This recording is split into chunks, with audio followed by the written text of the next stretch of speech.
All right, welcome everybody. This is episode 36. Yes. And a What's Your Why. This is take 2 because we were 15 minutes in, and for some fucking reason, this thing decided to shut down. I don't know. It was weird. Was it not weird? It was weird. No warning, nothing. No warning, no nothing, and it just stopped. So I'm hoping we can get through this one unscathed, which has never happened to me before. So it was kind of weird. But I do have Jessica here. Hello. I got to go through the whole story again. So I have known Jessica for quite some time. We were stationed here at DM together, and she's got a very interesting story. And the first 15 minutes of the last one, we're going to miss out on. I mean, we'll piece it back together. But I'll try. Before we do anything else, a little cheers. Mm-hmm. I got Merca beer. You can't see it. Merca. And then she's got some German beer. I had stated in the last one that she was stationed in Germany, but I was absolutely wrong. It was England that she was stationed at. Not even close. So she didn't even have to learn a different language for that one. So, Too easy. Cheers. And she was never stationed in Korea, but I decided to break out some Oh, snap. soju. So I'm going to take a little sip. Oh. If you're sitting and you're drinking soju, just keep sitting, because if you don't, you're going to have a surprise when you get up. Not a whole bunch, just a little sip. Surprise. She was nervous earlier. Now she's not. So this is perfect. Is that not good? It's not. Oh. It's not harsh. It's beautiful. No, we're not drinking this all night. Beautiful blueberry. Yeah, so 2 drinks in is the sweet spot. The corrosion guys used to make fun of me because I would talk about margaritas all day, and the next day, how were your margaritas? Bitch, I fell asleep on the couch at 7:30. How were Tired. my margaritas? Yep. Waiting for the weekend. All right, so let's do another recap of your background, where you're from, Okay. and stuff like that. I'll try to make it shorter and sweeter. I'm wearing my Midwest flannel because it snowed already where I came from, Missouri, right outside of St. Louis. And I left because it was the meth county capital of the United States in 2000 and beyond. I don't think we're number 1 anymore. Somewhere's Alabama, Arkansas. Not me. But I knew I had to see more of the world, and this was a way to do it. I think I was at a German fest of some sort in my grandpa's hometown, and I saw this gaggle of Army Guard, I think. I was in grade school, so pretty young. And they were the coolest people I'd ever seen in my whole life. So that piqued my interest at the very beginning, like as a young person. And Army Guard. Yeah, I think so. Why the hell were they in Herman, Missouri? Like Oktoberfest style? No. There's got to be an Army base there somewhere. It's not there. All right, fair. But cheers, they were cool. And so I always thought of that. And in high school, I did not want to go to college. I had no idea what I wanted to be when I grew up. I still don't. And I refuse to believe I am grown up. So, She's like 4'8", so she's really not grown up. I stopped growing when I was 12. Are they going to let me in the military? So I wasn't sure. I was going to go Army, because why not? I didn't know. I was definitely not badass enough to be a Marine, is what I told myself. So Air Force basic training was shorter. I could do 6 weeks. I don't know about that other shit, but I could do 6 weeks. I love my Marine counterparts, but some of them aren't badass. They are crazy, and I love them. And they love Well, to in general, drink, and I men love to and party women. with them. Yeah, they're great. I know. I love I that. can't go full blast all the time. Just 2 drinks in, I turn on, flip the switch. That mug's bigger than her. Just so, It is so you guys know. It's beautiful. I have to hold it with 2 hands or my wrist will break. So yeah, started out in Missouri. Just like Nye, I was in high school still and had my parents. I still have the paper where they signed my life away. They said if you're okay with it, we're okay with it. So I left a couple weeks after I turned 18. I didn't want to have a birthday in basic. It sounded like the most miserable shit you could ever do to yourself your whole life. So I opted out of that. And guaranteed sheet metal. I got a $6,000 bonus for 6 years. I was just going to do enough to get college money. I didn't want to go to college, but I don't know. I'm definitely not paying for it.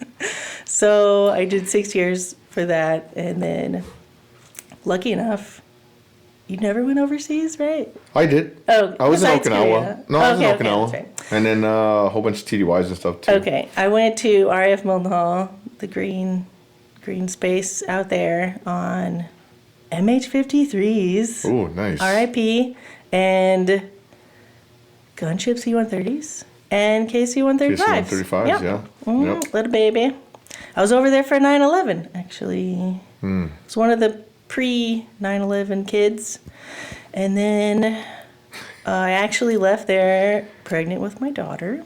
So I keep telling her she should get a tattoo that says Made in England. And she refuses. Really? Politely. Yeah, she'll think about it, maybe. She's young. That's why I'm here. That's why I'm back. Her birthday was last week. Yeah. That's funny. That was great. She did tell me a story that her daughter didn't believe that she was going to be on a podcast. No. And then she said, why are you nervous? I'm like, if you're on YouTube, would you be nervous? Yeah. No, don't be nervous. Yeah. She's a couple of drinks in, now she's fine. Nobody's looking at you. Way better. She's literally This whole room of nobody. Yeah, no audience. No, give me the applause. Yay. Nothing. All right. Okay, so back to England. I left there. Actually got a curtailment. Stupid, long word. I asked them to let me leave 2 months early, and they said yes. Because I was single in the dorms and fat as hell. I was very pregnant, so they let me leave early instead of staying there 2 more years to get command sponsored and all that other stuff. No thanks. I had orders to the beautiful state of Florida. I went to Eglin. Lived on the Gulf Coast for 7 years. I was there 02 to 09. On the F-15s, I broke my teeth on them, I would say. From learning corrosion to doing 4 phase inspections at a time. It was gross, but it was fun. And they shut down for the F-35, so everybody left, basically. Everybody on that side left. And a bunch of people came to DM from there, actually, a whole little group. But I was deployed. I was in Iraq the first time. As everybody was leaving and it was winding down, I think I was one of the last 8 there. I did an advisor duty to set up the first group of Iraqi sheet metal students. So I set up the shop there, helped translate the slides, and just weird tech school stuff you don't expect to be doing in another country. It was pretty cool. And we graduated our first 2 students. Wow. And I went back. We'll get to that later. Yeah, we'll get to that later. That was the chronological order. So, I know in the last one we kind of talked a little bit about it with the what was your initial why, and you said it. You even said in this one, wanted to kind of get out and see things. Out of here. get out of Missouri. Yeah. And see the world. You kind of saw some of it. I did. But why'd you stay longer? Because like everything, as I've mentioned time and time again, your whys change. Your whys change whether it's for yourself or for others, or for whatever it may be. Yeah. Yeah. So I had my chance to get out at the 6-year mark, and it was truly terrifying to have a child and to not know what was after that. I didn't have my associates. I had no school. I had learned a trade. I didn't have my A&P. I had no way to keep that going, so I said I'm going to stay on it. And then after the first one, because you had your first enlistment for 6 years, and then after that, made it to 10. They went, oh, that's the real decision there. You hit 10. Everything goes faster, but you're the peon in the first half. I just met somebody that did 17 years and got out at 17 years. I love them, but that's disgusting. I'll pay you to stay into 20. That's how strongly I feel about doing what you can to stay. Do it. Yeah. Do it. I'm going to do a quick pause. All right, so I did a quick pause. Dog needed to get out of the house. He was over angry here. yelling. He wasn't even angry yelling. He was just moaning. Damn dog. Anyway, so you were saying about the 10-year mark, the threshold. Do not get out before you're 20 unless you are mentally unable to, which I get that. Like, you can't do it, that is fine. It does not get easier, and especially today. I don't even want to know the kind of shit that you guys have to deal with if you're still in. So sorry, I blame the internet. But yes. yeah, so yes. That deployment, that first advisor deployment is when I reenlisted, and they happened to have some general. I never met a general. I was the baby of the deployed unit even. You know, I'm used to being low man on the totem pole and the only girl. And they had the general come and reenlist me. I'm scared shitless. But just of how big a deal what I was doing was, I just saw the scope of it and what the military is trying to do, what we do every day. Just how we change people's lives, even individually, for the better. And I don't want my daughter to go back, you know, to have to fight this war. Sometime it has to, you know, we got to hand it over. And that was the beginning of us, hopefully, handing Iraq back over to the Iraqis so they can handle it. So we're, you know, you got to start somewhere. And it was the first two sheet metal people that we trained. Wow. So I wanted to keep it going. Just what year was that? 08, 09. 08, 09. So, and there was a couple more re-enlistments. They're not memorable. You hide in an office and find an officer, hopefully on nights, and you're like, hey, I got this stuff. Will you hook this up quietly? Man. Yeah. You know, I think, now that you say that, re-enlistment wise, I had some pretty cool ones. Really? That were pretty nice, yeah. You went to pretty cool places. As you can see behind me, he has relics of far beyond and close. In our first take, we had talked about that little sign over there that says mines, that one right there. It really doesn't say mines. Yeah, she says it says means. It says mean. Mean. She learned Arabic while she was in Iraq. And then probably refined it a little bit better whenever you were there the second time, huh? Kind of backwards. I learned the basics the first time, and the second time I committed. Yeah. I said I'm going to try. Like, give a crap. Was it good? Is it easy? No. No. It's actually... Isn't it like category 4? Oh, I think it's nothing like Mandarin or anything crazy, but it is very different as far as the alphabet. It's phonetic, so you're making the sound that the letter makes. It's not. No, there's not. That's it. Line. Just this squiggly line, make this sound. That's it. And so it's easier and also harder because I've never heard half of these sounds being made in my life because we don't have those letters. We don't have those sounds.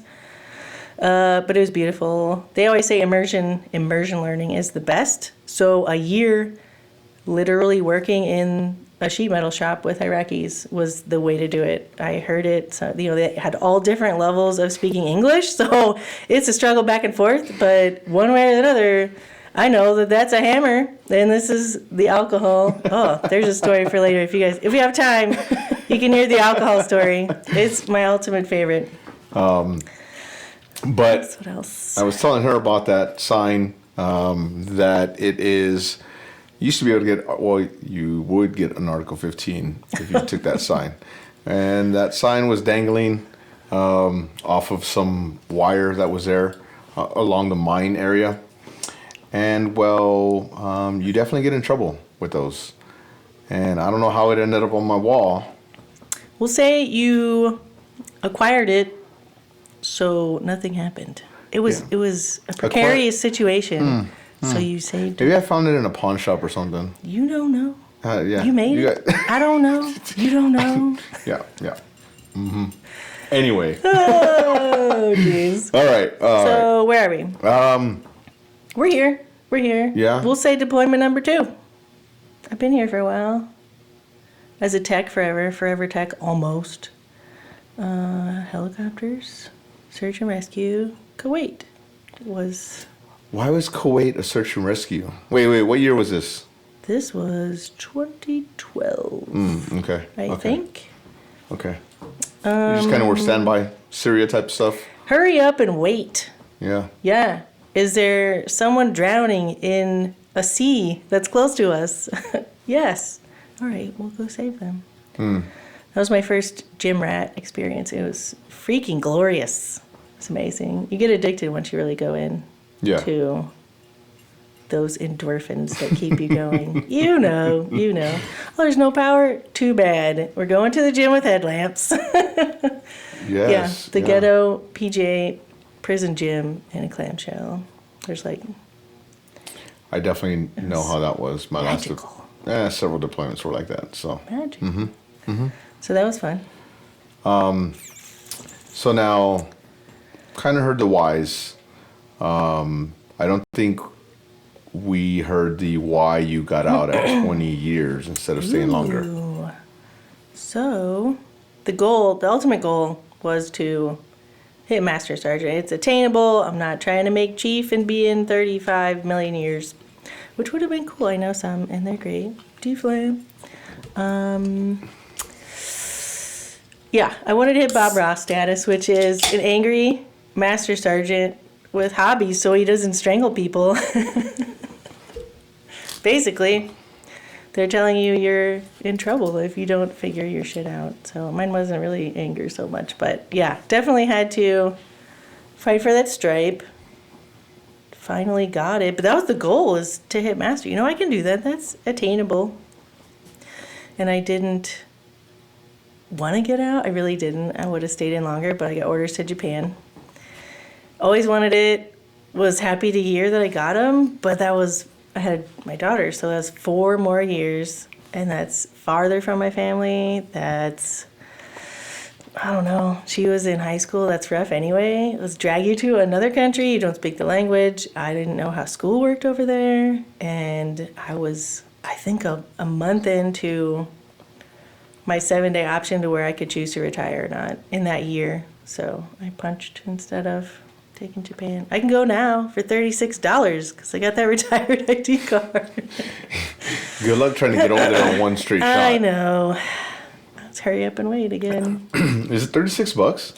I think it's somewhere around that. If you go out of SeaTac, you pay taxes and some food fee, and if there's room for your, class 6, what do they call it? You're bottom on the totem pole, so you're waiting if they don't have room. But yeah, I remember when I came in, it was like $12 to fly anywhere. Inflation's a bitch.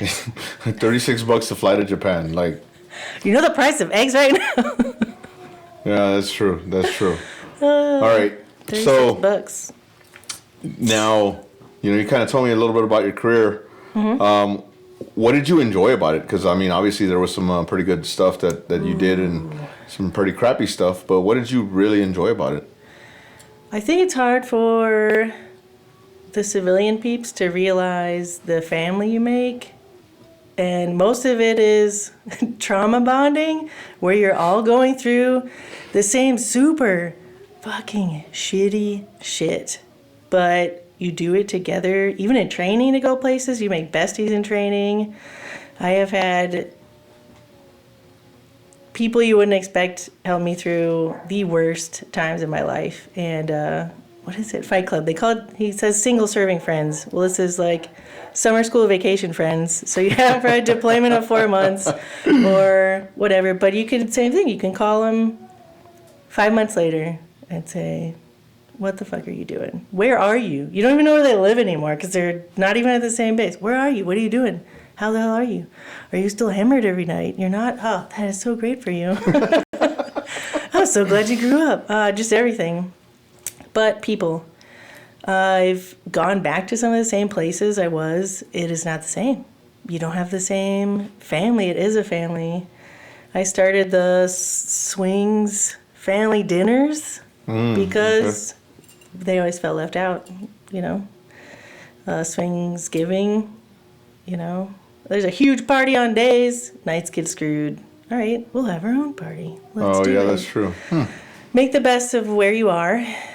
for the people around you. It was always about the people. The work will be there literally 24/7. It will be there till I die. The same. I was going to say, it's going to be there now. Shit. It was there yes. 20 years ago. Yeah. It'll be there in 20 years from now. More broke. It's the same stuff. Yeah. More broke. Actually, the A10's actually gotten easier to fix now. Are the wings still falling off? That was a big thing, the wings. But I hear you could fly without one because female pilots are fucking badass. Yeah, that is true. Woo! I think it was a horizontal stab. I think you're right. All parts of the A10 fall off, and you still fly that bitch. She's beautiful. Wonderful. The thing is wonderful. So now, I asked you that. Would you enjoy? You said the people. Definitely the people is one of the big things. Family. But what did you regret from being in? Because this one's a hard one. This one can take you down many different trails. Yeah, you're so right. All the way down. When I did move back, my parents were older. My family's older. There are members of my immediate family that are no longer here, and I miss time with them, and I realized that. But on the flip side of that, I got to experience things with them they wouldn't have experienced, come vacation down in Florida, stay at my house, do these things. I'm going to get you a shot glass from all over the fucking world. Here's your shot glass collection. Oh my God. So time I did miss out with family, and that my daughter missed out on time with them too. It would have been different, but I would not have her if I had not gone in. So time. And then if anyone thought I was shitty, like I tried everything I could to be there for, to really listen, because people, the first red flag that somebody's not okay is if they're fucking up. Yep. Oh, that is. But if you don't look at why, that's one of the things they try to tell you, but it's hard unless you see it. If you do give a shit. So, for instance, we had a guy, just the generic, you did not cut your hair, you did not shave. Like, what the fuck is going on? Do you care? They do care, but you have to find a happy medium of their purpose and what you need them to do. He was perfectly fine after I understood him and gave him a really nice place to be in the, hey, we need this to happen. Is there any way that you could use your skills? Everybody's different. He had a special set of skills to acquire things that we really needed. And that gave him purpose, and everything was fine, There was a time when he went white-faced hearing that I was on the phone from the desert. That's no good. But then later, totally different. So there are people that I didn't get to, they thought I didn't care. And it was because I could never understand where they were at. Just a couple people, probably specifically. But I feel bad that they thought I didn't care. I know that they thought I didn't care, and I fucking give a shit, I promise. I didn't have a lot of communication with said sergeant, this one over here, because she thought that I was in a certain clique, and that I didn't care about people, I guess you could say. That wasn't true. We know that now. Here we are. Hello. Here we are. I just had to throw that little plug in because it's one of those things where, it makes a difference. It does. It really does. If you don't know, or if you, feel like you're an outcast, it's not because you are. It's because somebody hasn't taken the time to really understand who you are. Ask the questions. Now, there was a regret question. Yeah. But now, is there anything that you would change? Something small, that caring about people a little differently, or maybe not having your resting bitch face, which I never understood because she doesn't have one. I'm either smiling or zone the fuck out. I'm not there. I'm not mad. I'm just not here. Hello, ADHD, adult diagnosis. Oh, you weren't challenged in school? Oh, all right. So most people have a getting in trouble story, right? I got Article 15. I did this. I fucked up. Well, I was the good girl for most of it. I wasn't. I know the rules, so I can break them properly.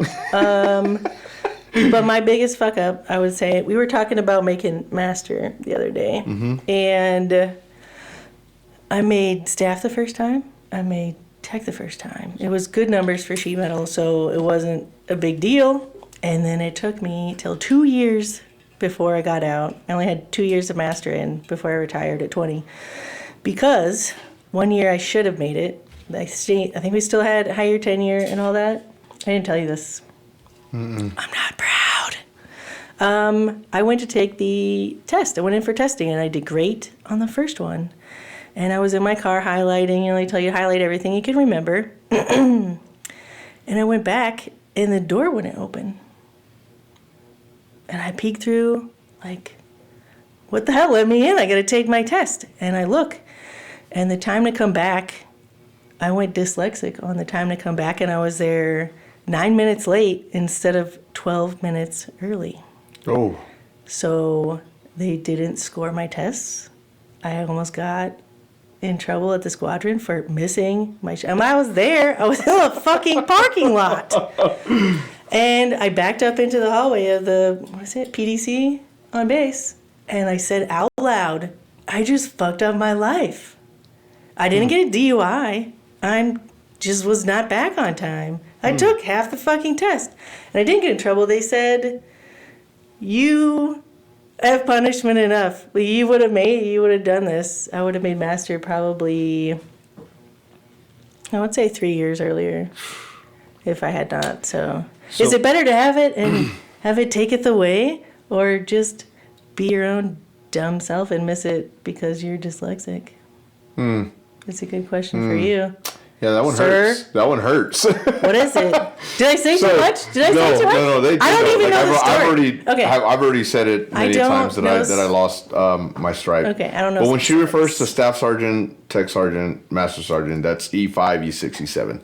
For you, Navy, Army, Marines. I don't have any Coast Guard viewers, but and for you civilians, because civilians don't know, so I always kind of just throw that out there a little, so give it a little bit of reference. So, middle management, that was her. Middle management, and then enlisted corps. So. I just fucked up my life. That's exactly what right in the hallway. Like, it was hard. The Article 15, I just fucked up my life. Was a horrible one. So I get it. I understand. It was painful, but I did it. So you would change that? Yeah, you want to save everyone from their life lessons that are painful, but you gotta learn it. You gotta learn them. Yeah, you can't. That was one of mine. It was not great. Well, you think you would have had it then? Yes. It was at least the fourth time. I fucking hate math, so I'm not doing it, but it was at least the fourth time testing. You know what the beauty is? Oh. You never have to do this shit again. Do I have to go to the gym? No. Can I see the top floor from my house right now? Yeah, so I'm going to. But do I have to? No. See, that's the beauty. Can I be drunk at whatever the fuck time it is? You can wake up and drink, and you don't have to go to ADAP. What was the ADAP? Alcohol. I don't know. I don't know. I didn't have to know because I wasn't. So that's another thing. Alcohol drug abuse program. Yeah. So on the drugs thing, I don't. I was weird enough. Anyway, I didn't have to augment my weirdness with drugs and alcohol. I did definitely drink because it's fun. I'm so nervous and worried. No. I'm such an anxious fucker. 2 drinks in, and I actually talked to you. I know, because she was really nervous. And what? I was really nervous, and I was like, "You don't have to be nervous. Like, I do this all the time." Yeah, you do it all the time. I sit on my couch and I go in my backyard and I cut my grass. I had to learn how to cut grass because because you lived here for ever. I'm on a half acre now, and it says I'm mountain climbing. No, mowing. Beautiful. That. No, I miss grass. It's beautiful. Come back to Missouri. No, I'm not going to Missouri. It's not Texas. It's fucking cold there. Oh, yeah, Like, it is. Yeah, there's this weird shit called winter. Yeah, that's another thing. I had never driven in the snow. Because I left. I was 17 when I left. I don't know how to do this. I'm going to be home. I'm going to get groceries. Stay the fuck in my house. This is post-Christmas, so this is December 26th. Mm-hmm. Yesterday for Christmas, it was 80 degrees. Yes. So I don't want to go to a place where it's fucking cold. It gets 43-ish.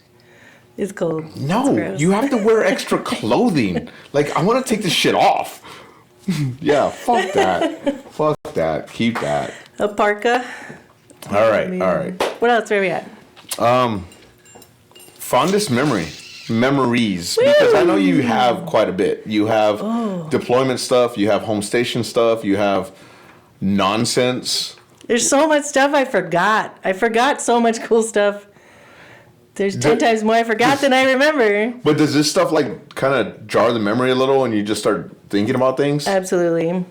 I love that because that's one of the things that, you know, as I have these conversations with people, they're like, oh shit. And they start talking about former leaders that were great, former, you know, memories. And they were like, oh shit. I've even remembered some stuff that I was like, oh fuck, you just jarred my memory. Like I fucking remember that now. Like I did some of that shit too, you know? There's so much. Or a leader, like a leader that was just phenomenal.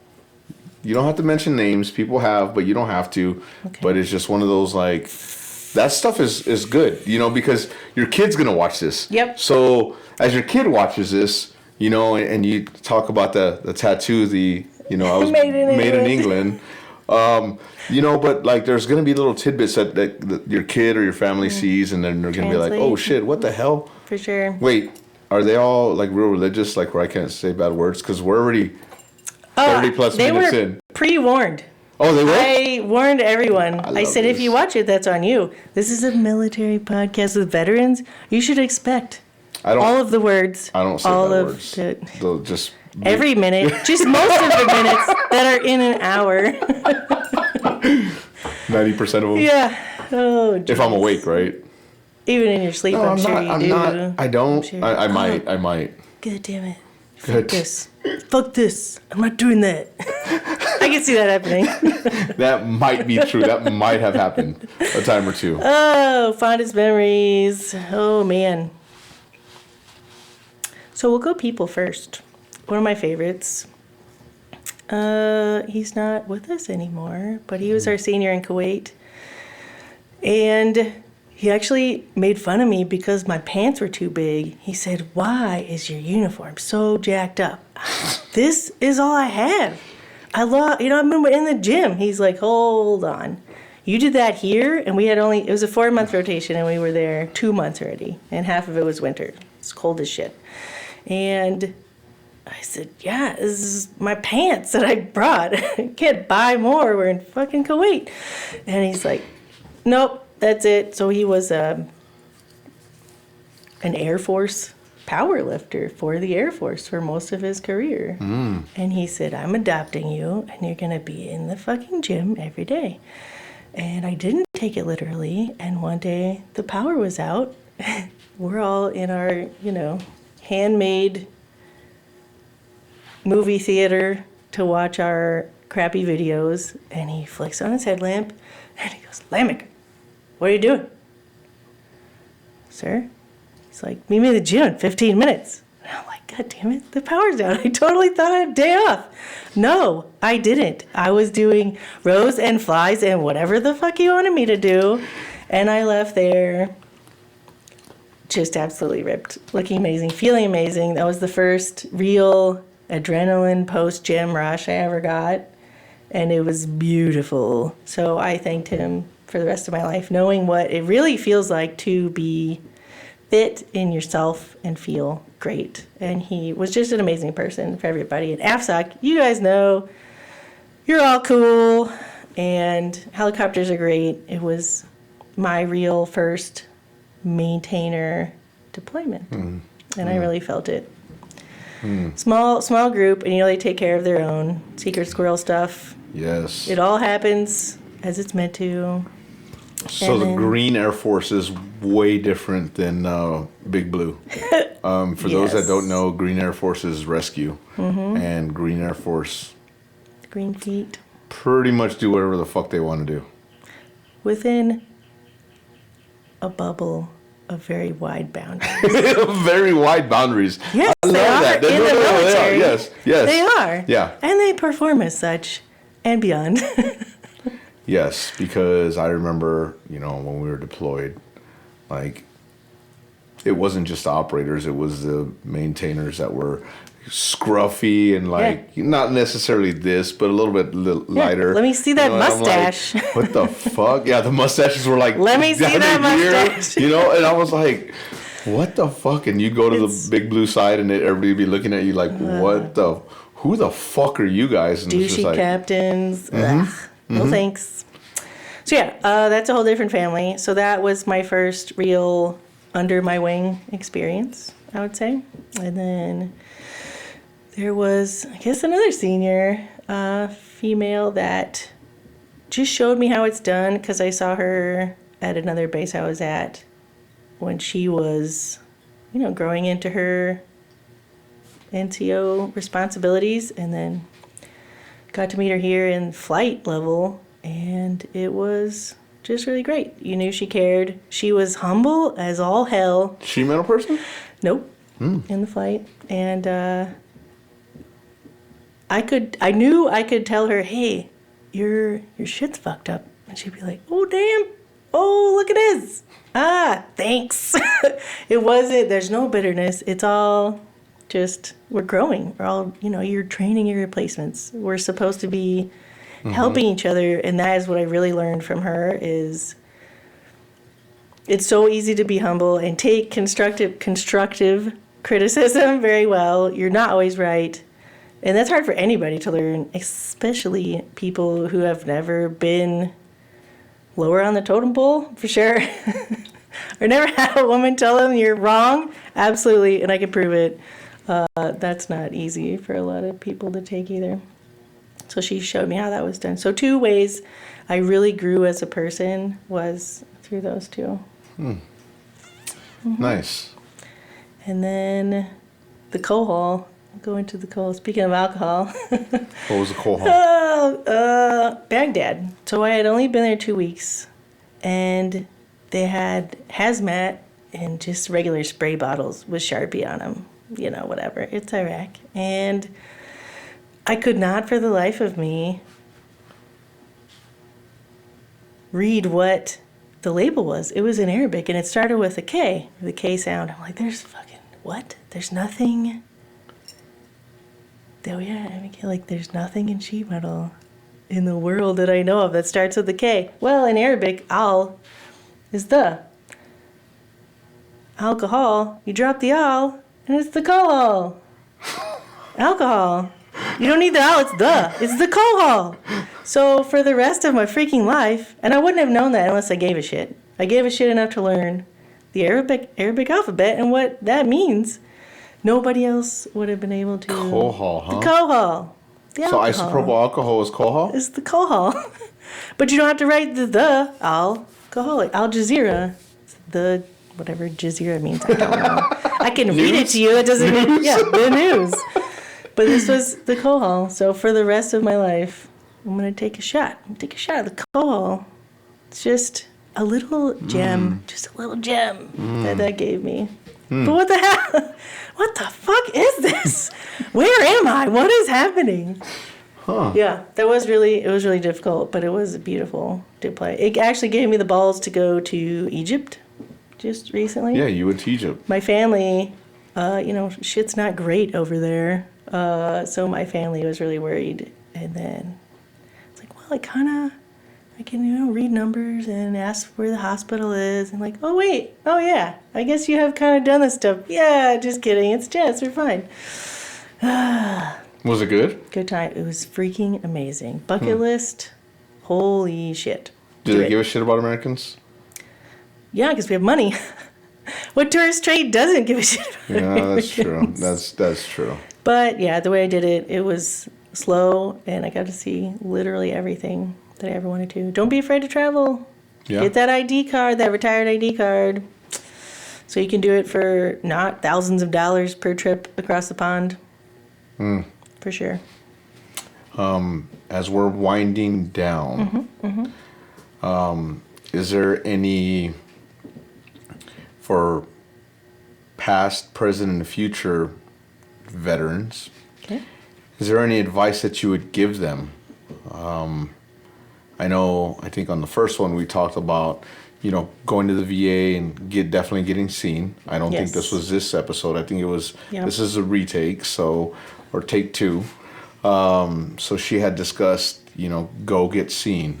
It's one of those things where people kind of, the VA has a bad stigma about them, and you should get seen. I mentioned that my last What's Your Why with Jason was he was in the VA, and he talked a lot about go get seen. Yeah. That's one thing that I would say constantly, that in education. Yeah. What's your advice? For sure. So the young ones, definitely get things in your record no matter what. Even if you don't think it's a big deal, later it could be. Say you mess up your ankle doing literally anything, any joint, anything, literally anything. Just get a note in there, even if it's a doctor's note, even if you mention it, hey, could you put this in my records that this happened? I went to urgent care. You bring the urgent care thing in and just have them scan it. It's all electronic, doesn't even matter. And then when they go look at it later, they're going to have something to go off instead of just your word. If they got some kind of lab, your stuff was weird, get it in there. So easy, because it's right there, plain and simple. And then housing. Something that's terrifying, especially right now, is buying a freaking house. Renting while the military's paying for your house payment. To me, I'm so glad I did not do that. So I know it's always a gamble. Buying a house is always a gamble, but if you can build equity, I don't know, I tripled my principal while I was deployed. What else are you buying? Nothing. Put it in your house. Save yourself literally hundreds of thousands of dollars to pay off your house early, and then you sell it later. Oh man, that I was so glad I did. TSP is the same thing. You can do tax-free TSP while you're deployed, and it is magical. So, in school, a lot of people think now online is easier, for sure, besides brick and mortar for school, but CLEP and Dante's tests, if you all can take tests or go to your library and get the little cheat book, CLEP and Dante's, you go in for an hour, it's free while you're enlisted to go into whatever your professional development center is and take an hour out of your day, and you got 3 credits. You got psychology. You got some dumb math class. Ew. But you don't have to actually physically go. You know it. You know it. Just go in. And then free money takes an hour. Who needs college? Everyone. So that was another thing I was lied to. You don't have to just be enlisted. You don't have to go to school. Bullshit. If you want to make rank, you have to go to school. So yeah, I used deployment. That's what I did. 2 things I didn't know as far as the VA. I filed late. I took 2 years to file my claim, and luckily I got back paid. It was during COVID, so it was a lot. Nobody was anywhere, so you couldn't talk to a person. So I did it all over the phone, super late. But I didn't know that if you are 100%, your children can file by themselves without you. They don't even need you to do it for them, for tuition assistance. If you didn't get a chance to switch over to the new GI Bill, if you couldn't for whatever reasons, med hold or retirement, it's free money. They pay their tuition and they give them a stipend every month. Holy crap. So if you didn't, I didn't know that until 6 months ago. It is a DEA program, the Dependent Education Assistance. Yeah. Chapter 19? No, 16? Chapter 31, I think it is. That sounds right. Chapter 31.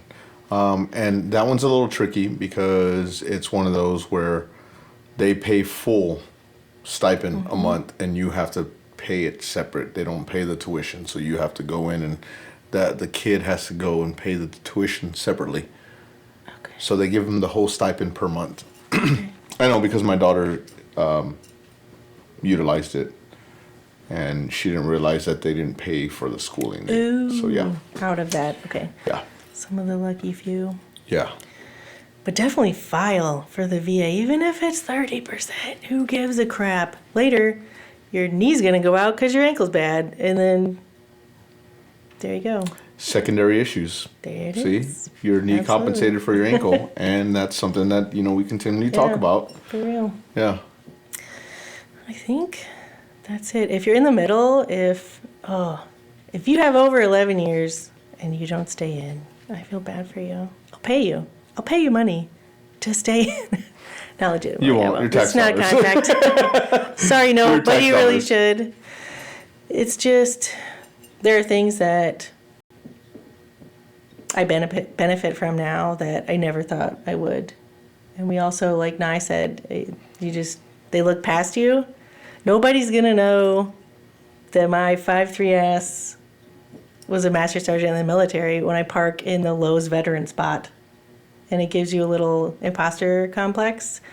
One day, my brother said, "No, you're parking in this spot because you deserve it." And that's getting out is one of the hardest things to remember. You did. You are that badass that you know you are. Those pictures of you on deployment are real. You don't have to just post them on Veterans Day. You can put that shit on your mantle. You did it. That's you. That is you. And that was really hard for me going home to know where Missouri is. Nobody knows. Nobody looks at me and says, I don't have a clean cut haircut. I don't look like I work for the FBI. I look like I taught grade school, which I now do. There's a weird Substitute picture for of grade me. school. There's a weird picture of me right there.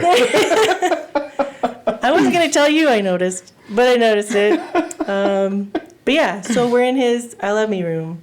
You should have one. No, we don't say I love me room. This is my Your war room? war room. That's going to be my war room too. I've heard the I Love Me, Nah, fuck which sounds I love kind you. of gross. Did you Yeah. write your own shit? This is all stuff don't that do I it. was deployed with and got. Just different things that I've collected throughout the Yeah. military. Definitely war room. Yeah. I'm excited. I still have mine's in work. I just moved in, so There's one of those A10 shows. I got many there's of them. 5. No, there's quite a bit of them. One of those A10 shows I got while on deployment, and I used it all the time. It sat on my desk when I was in charge of 110 plus people, Good. and people would come in late. So I would use that, and I would tell them to stand there, pray to rest, and I'd give them the story.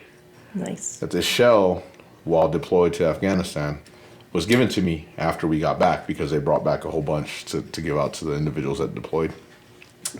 And I always made it known that this shell wouldn't have gotten that whole warhead on 4 heads or, like fired off if this person would have been late during that deployment to try to get an aircraft fixed, to get it launched. And then what about the warfighter that was out there on the ground? Mm-hmm. So now my A-10 is late because you decided to be late, and now this person's life is even more dangerous, Yep. if not deceased. Seconds matter. And so I always had that shell on my desk, and I'm working B1s at the time, so it's a completely different, situation, Yeah. but it's still the same concept of, hey, you're late. You literally are risking people's lives by being late. Yep. God, I missed that because it was one of those things where it was a teaching point, and I actually had individuals come back to me and tell me that get it. changed my perspective. Yeah, they got it. It absolutely should, Yeah. because and you didn't get an opportunity to go to Afghanistan, but Nope. with the A-10s, you would have all the Army people come in, and go through a chow hall, and you alluded to the A-10 being a beautiful beast, but it's dirty, grimy, dingy, disgusting. Yes. But you knew who the fucking maintainers were on that fucking aircraft, on that, Yeah. for the A-10. And these Army dudes would come in all the time and say, tell your pilots and then your whole unit, thank you. Yes. Because they Lived it. They Yeah. were, our guys were coming in and coming in hot and just blowing these motherfuckers Absolutely. to smithereens. So I apologize to the family that's watching this because I did say quite a bit of fucks in They're that good. sentence. I say it too. So, but in closing, do you have any comments? Because you said you had a shameless plug that you were going to let. Oh, absolutely. You forgot about it, didn't you? I did. See? Oops. See? It happens. It happens. So in with that, lives in danger thing comes the stuff we all take from the military. We literally sign up to lose our lives, and hopefully that doesn't happen. But other shit happens to every single one of us. I don't know anybody that could or does leave the military without some type of trauma, but I was introduced this past year to the Headstrong project, which is for specifically military PTSD and trauma. It uses, I'll say, newer ways of healing your nervous system, whether you're always in fight or flight or every time some shit happens.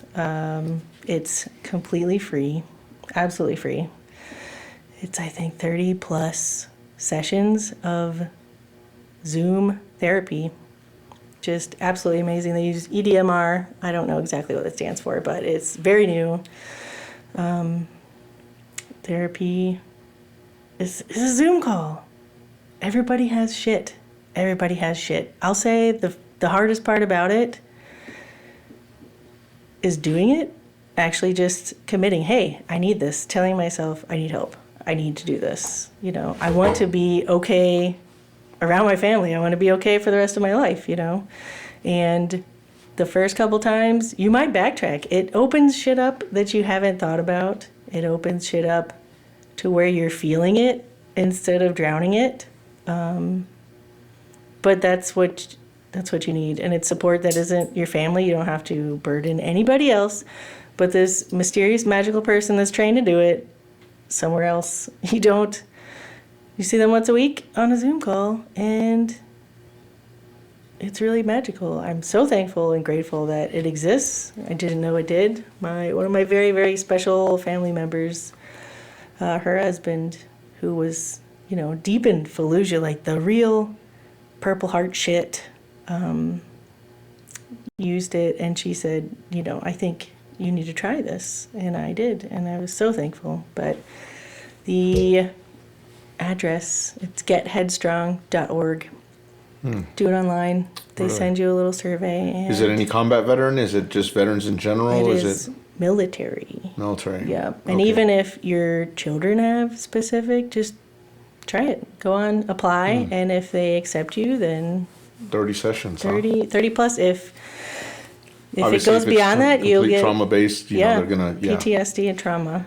So EMDR, that's one of the things that I've utilized, and I've had a lot of friends utilize, and it's eye movement desensitization and reprocessing. Okay. So it is a great resource. So yeah. Really is life-changing, I will say. There's also a veterans, I don't want to say, it's not a resort, it's a retreat, a veterans retreat. Boulder, Crest. It's down in near Sierra Vista, and it's something to look at. It's a week-long paid Nice. location for you to go down, and trauma-based. They try to help you reconnect, refocus, and it's 1 week of you and potentially your family being in there. But you're doing different items to kind of get back into civilian sector and kind of reintroduced. And even if you've been out for some time, it kind of helps you along with that trauma base. So Boulder, Crest, and I know there's a few others. I'm part of a group, or that suicide awareness group that I've been doing with the IW, with the Irreverent Warriors. So I will be posting and putting on some more items. So Good. yeah. Thank you. Well, We thank all you. need it. We do. You do. I don't care if you don't think you do. You do. Well, There's shit. That's part of it. That is part of it. I think, and this is a tough one, but I think within the next few years, I want to get into, and this is where this comes into play, because like I'm still a little hesitant about this. Are you nervous? No, not nervous about this, but I'm considering doing politics for reasons of Veterans Affairs, education, and community, sense of community. And I'm nervous because I'm not your typical politician. Look at me. Look at me.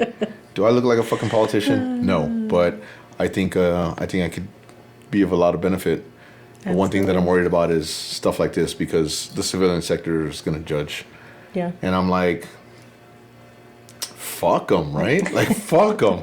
So I've had conversation with other veterans, and they think that I should try, and it's something that I might dabble in, whether it be local or whether it be national.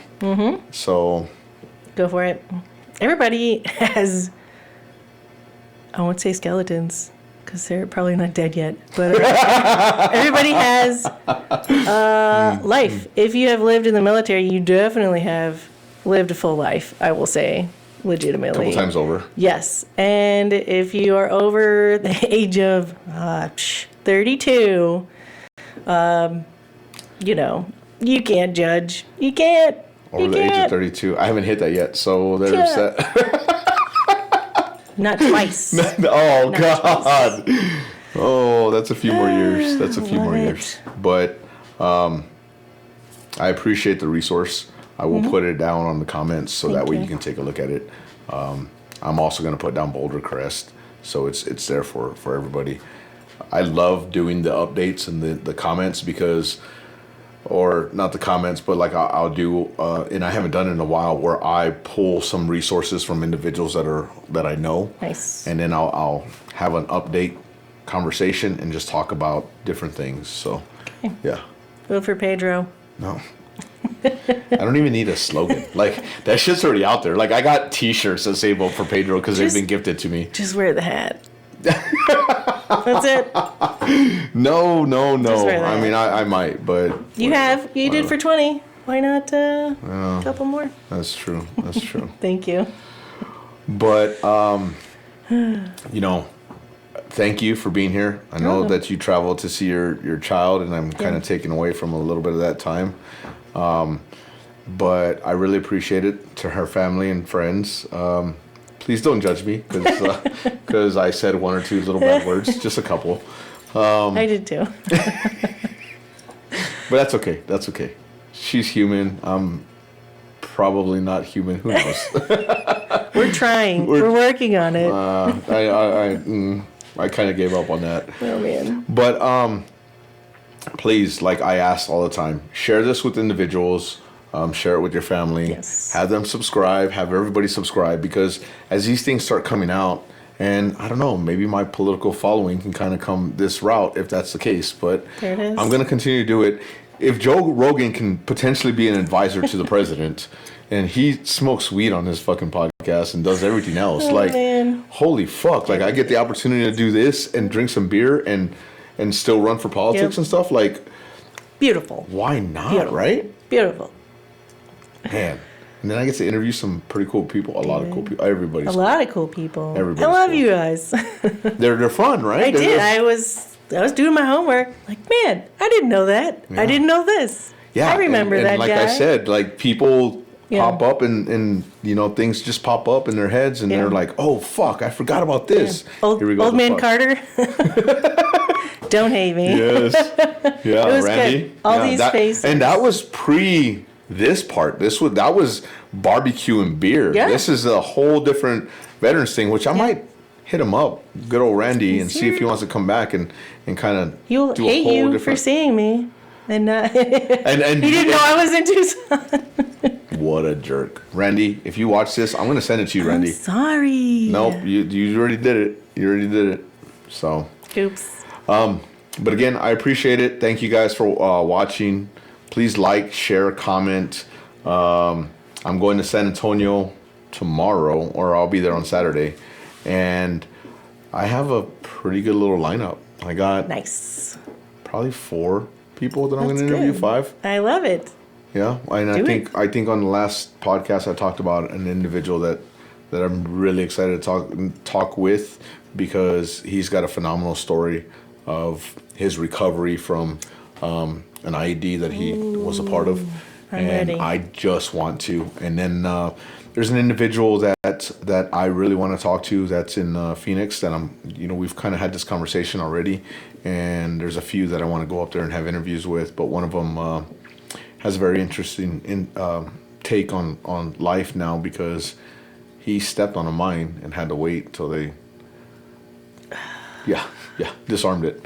Yeah. So like that's why I'm like, oh, and I get the privilege to meet these individuals and to potentially have these conversations. So this is what I love to do, and this is, as you can see, like I have a lot of fun with this. So it's hard to find a way to get that input as a veteran and a retired person. Where do we go to hear real shit? And that's why I'm bringing it to that's life. it. That's why I'm loving this, because I get to meet people, I know people, and I get to kind of have this conversation, because you don't see a lot of these type of podcasts out there that are just veteran focused on the normal everyday person, not the operators, because there are operator ones, but then this is something that we have. So, but again, I really appreciate it. On the note of my dog howling, he's ready. He's ready. You guys have a wonderful evening. Thank you. Merry belated Christmas. Happy New Year to those, if I don't get a chance to post another one before the New Year. And, like I said, please like, post, share, throw it on Facebook, and let's have that conversation. Have that conversation with your friends and family about the VA and about your story. Tell your story. Always tell your story. Like, I know sometimes it's a little hard for me to tell my kids certain things or my family certain things, but when I get in this environment with other individuals and other people, like, it's easy to kind of just focus and share on it, because a couple of these kind of loosen you up, but also, like minds, and this camera kind of brings it out. So I appreciate it. I love you guys. Please take care. If you need that, if you need help, seek that help. Always reach out to whoever you can. So take care. Love you. Talk to you soon.